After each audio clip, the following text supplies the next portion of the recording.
Hey everyone, welcome to my channel. This is a video where I'm going to talk about a media thing that has been going on, and it's about abuse, power abuse within media stuff. So if you're sensitive to the topic of abuse, in what sense ever, and you think you can't handle the subject, it's better to leave this video. For the rest, I warn you, we go in. This will be a view of myself. So the words I say are mine. It's the way I think. It's not the way I think people should think about things. But I wanted to speak up my mind. Let's go. I don't know if my American or Canadian or other country viewers have heard about this, but the last few weeks there is a lot going on a television program called The Voice of Holland. I believe The Voice is known in more countries, so the kind of program must be familiar. It's a talent hunt for singers. And last few weeks things are coming out about a few people in that program setting that may have abused their power against candidates or maybe co-workers. That was not completely clear to me if there were co-workers involved. But the thing is that as it stands now, a band leader, so the person who leads the live bands that helps performers do their performance,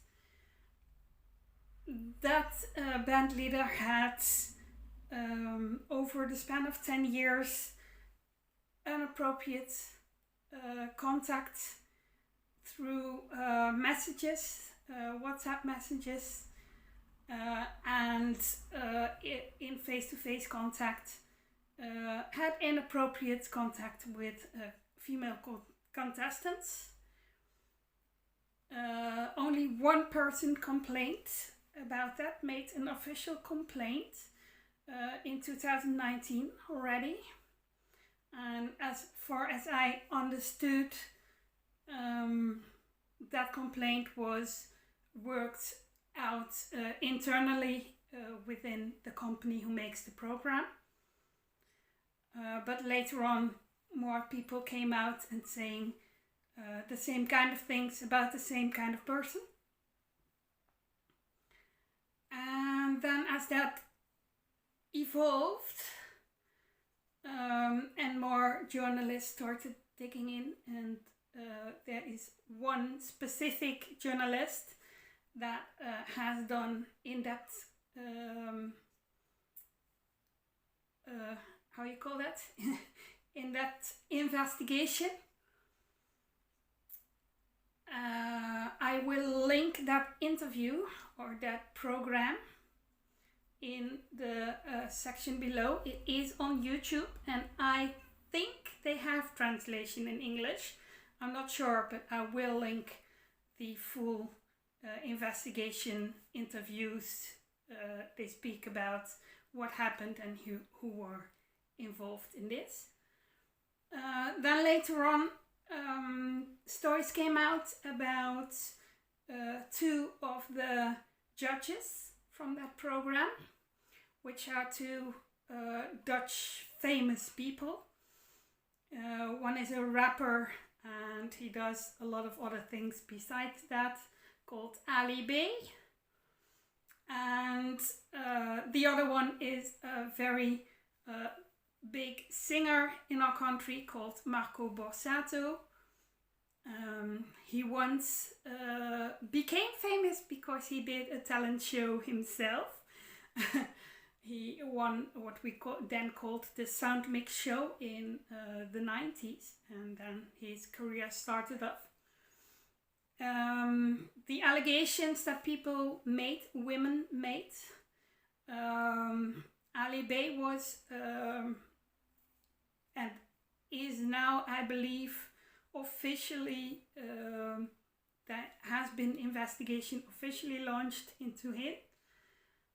He is named by multiple women of very inappropriate behavior and abuse, even allegation of rape.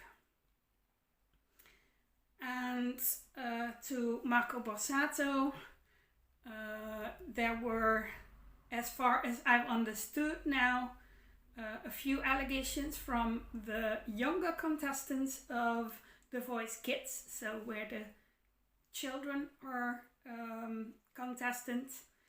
There were complaints made by children of, by the time it happened, 14 years old, that Marco had touched them inappropriately on show, but also in a private setting, as he apparently organizes a big barbecue every year, and it's a party with about 300 people, and apparently the children were invited. I personally think that's strange. That is inappropriate to me. So that's been running for a few days, and our news programs are full of it. You can't turn on the TV and it's on. And it's very serious matter. So I'm from one side happy that there is talk about this going, and people come out and say this happened to me, which is good, because abuse, and in what kind of sense ever, is needed to be talked about. Let that be clear. But for a survivor of abuse, I struggle with the amount of information, ongoing information that is on in the moment. So it really took me a few days to be able to be in the mindset to even watch the program that started it all off. So now this morning with my husband, I watched it, and it is triggering. There are triggering things said there for people who have been survivors of abuse. So please mind yourself. If you think you can't handle that kind of information, then please don't watch, because they are going into specific matter. And another thing that was going on around this whole stuff is that there is an interview taken from this within that investigation program of a statement that one of the biggest media persons you can have in the Netherlands and even outside, I think, is Mr. John de Mol, who are at least famous in Germany because the de Mol family is known for media. And he wanted to make a statement, so I was actually happy that he did decide to come out and testify what he knew and what he didn't know. But the problem was he was kind of stupid in how he said things, and he made it sound like he gilded women for their behavior, or a thing that happens way too often.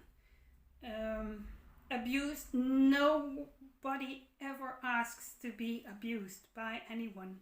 No one ever asks to be touched inappropriately when they don't want that.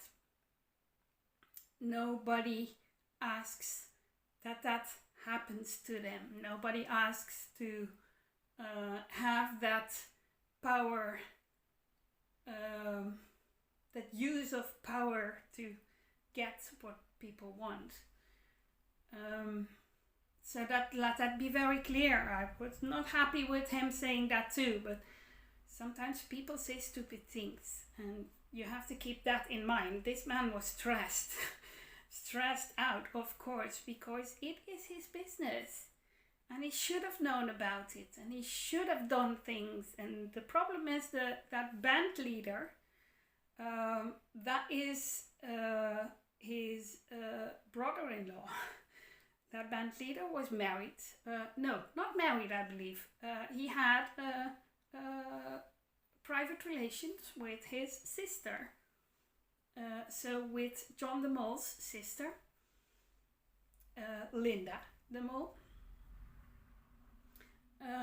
So I think what touched people in that is that it sounds and feels like John that knew the first time around, and he didn't act it because it was family relations, and that would have been wrong. Of course, he should have done. He should have handled otherwise, and I hope he understands he should have handled otherwise. So it's a thing that keeps me busy, really, in the moment. Because for the new people, I had a rough childhood. I have been abused for several years as a child. And so you understand why I have so much on that topic and why it touches me so much.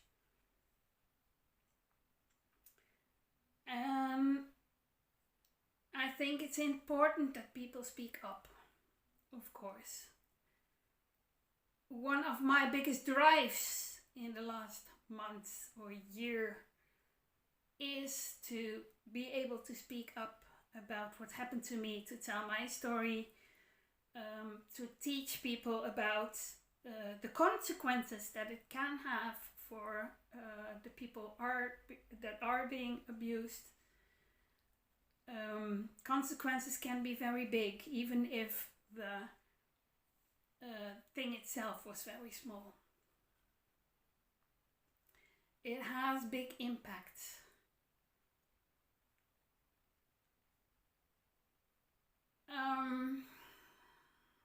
I forgot what I wanted to say, guys. I should have prepared myself better, but I wanted to get this vlog out. I wanted to get it off my chest of what I thought of it. I really hope they translate it in English here on YouTube, but I will link that investigation video because I think it's a very good one. It's 1 hour and 20 minutes, so take time to watch it.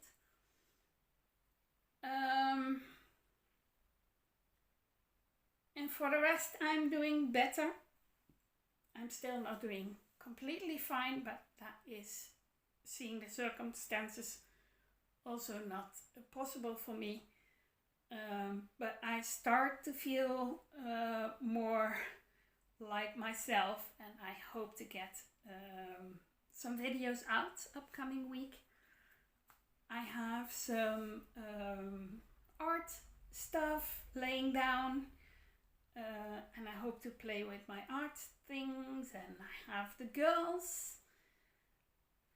So many things I can vlog about, and I will try to do that, of course. And that's my say for today, and I will see you very soon. Bye bye.